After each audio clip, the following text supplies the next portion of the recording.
I propose to the audience that perhaps our training is a little bit cheugy. Okay. Do you know You'll have what to cheugy explain the term. No.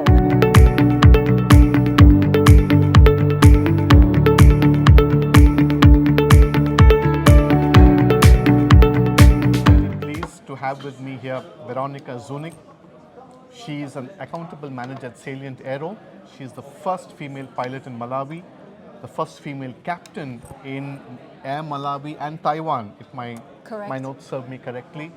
And she's had a wonderful story of grit, determination as an aviator. Veronica, I'm honored actually to be in your presence. Thank you so much for being here with us. Atul, thank you. You embarrass me. I'm very honored and privileged to be here, and thank you for inviting me. Veronica, you've been, deeply involved with the industry. You have a lot of experience, and you sort of, what we'd like to get from you is, you've seen training evolve. Mm-hmm. How do you see it changing now with all these new technologies coming in? You've also worked a lot on generation gap, so we'll take it piece by piece. Firstly, where do you see technology enabling training, taking it forward, but what are the pitfalls that you foresee if it's not used correctly? That's a very good question, Atul. Thank you. Technology is a great enabler, and I think we have to regard it as an enabler and not as a replacement, because the aviation field of training is so specific that we will always need the instructor there because he has a certain element of experience and objectivity to provide to training. So technology can help. The exhibition hall here today is full of every possible different technological aspect that you can consider, from VR goggles to AI and it's all great stuff. But with everything, you have to analyze the risk of training and what the benefits are. So you have to do a good risk assessment, understanding training and seeing where technology can take you and how much you want to use, following the objective that you set out for the training to start with. Have you been implementing, at Salient Aero, any experience you can share with us of sort of how that's progressed? I've implemented some digital solutions, more to help with the onerous paperwork and forms and stuff like that. But at the moment, I'm treading carefully with AI and those types of developments. Primarily also because we have instructors and trainees who are two different generations. So it's bridging that generation gap in the most effective and efficient way that is a challenge for us. So can we go a little deeper into this aspect? Probably aviation is one of the few industries where now people, say, 4 generations tend to work fairly closely together, right? In close proximity, in an industry which is extremely safety conscious, where things can go wrong in an instant. Mm-hmm. So how do you see this generation gap playing out? Access to information. I just want to get your views on this. Okay, interestingly enough, I just made a presentation on that. And I proposed to the audience that perhaps our training is a little bit cheugy. Okay. Do you know You'll have to what explain the term. No. Cheugy is a Gen Z term. Okay. And it means old-fashioned and outdated. Okay. So I asked the audience, do you think that our training is cheugy? I said, because I've had my cheugy moment as an instructor. And it happened about 10 years ago when I realized that, whoa, I'm really outdated technologically wise with the development, and I need to pull my socks up and get with the program. So that kind of realization was sudden for me, but it hasn't even reached a lot of instructors yet. They don't understand how far they are, but they will happily sit and talk about Gen Z. Say, Gen Z.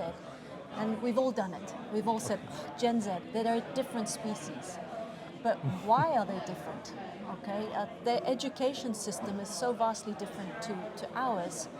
Plus, they've been affected at a later stage in their education system by COVID, where they spent 2 years indoors doing online lessons, online classrooms, that they've developed this habit of being glued to their TVs, telephones and iPad screens.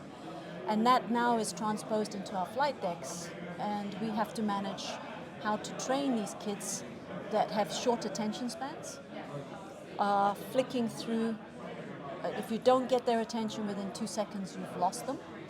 And yet we're still cheugy, we're sitting on the board, trying to talk our way through a presentation, we lost them at the beginning. So we have to find some means of understanding the way they learn and how we present information to them. And during my presentation, I said that I've identified a couple of blind spots.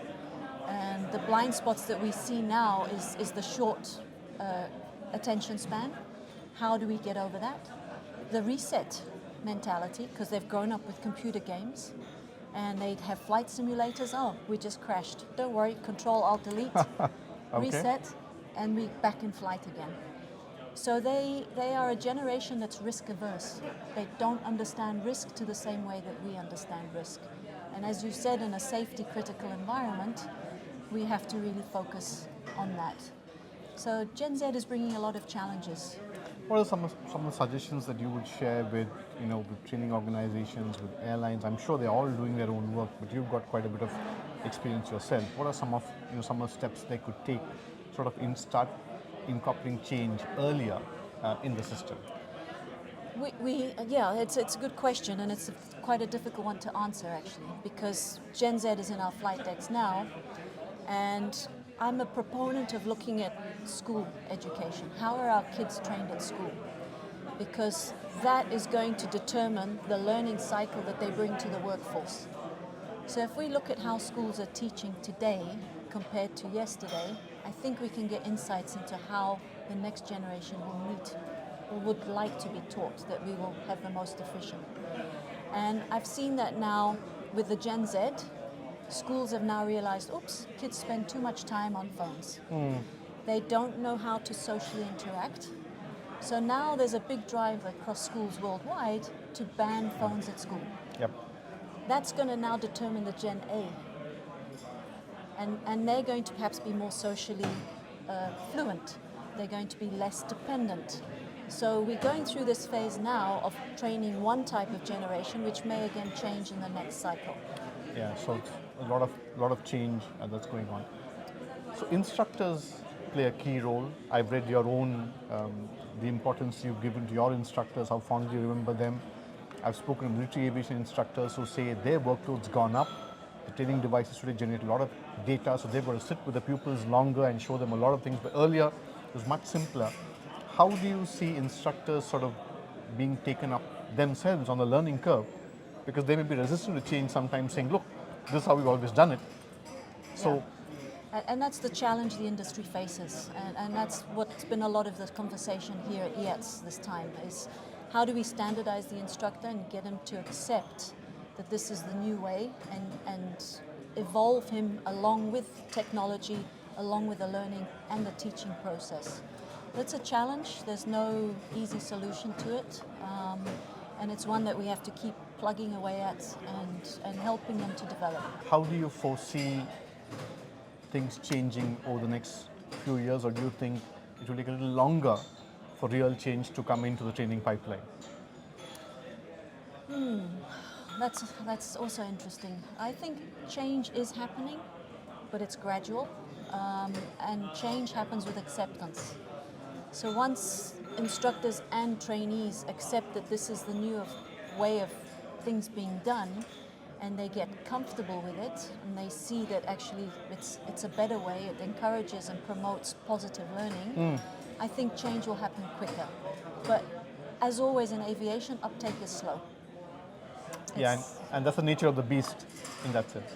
If you were to look back now, and you look back at yourself starting off on your training journey, how would what we have today have impacted you for the better? Oh, it would have been certainly a much more pleasant journey. Right. I grew up in the times where instructors would beat you over the head and use a stick and yell at you, and it was just the way it was done in those days. Not the best way when you look at it in hindsight, right? Correct. And we're still carrying those burdens from those days, because as an instructor, when you try to debrief a pilot after a training session, and you try to encourage them to tell you what went well, the first thing they will tell you is what they did wrong. And they will be very negative on themselves to start with. And we're trying to change that mindset to say, there's thousands of aircraft flying out there every day, and thousands of pilots doing good stuff. Let's recognize it and let's keep doing it. So it's changing that mindset of, oh, I did a mistake, I did wrong, and being too self-critical. But if that's what it was, and it's going to take time to change. Fantastic. Veronica, thank you. I've enjoyed the conversation very much. It was a real pleasure meeting you here. Likewise, and you ES. Atul. Thank you so much for the insights. Thank you.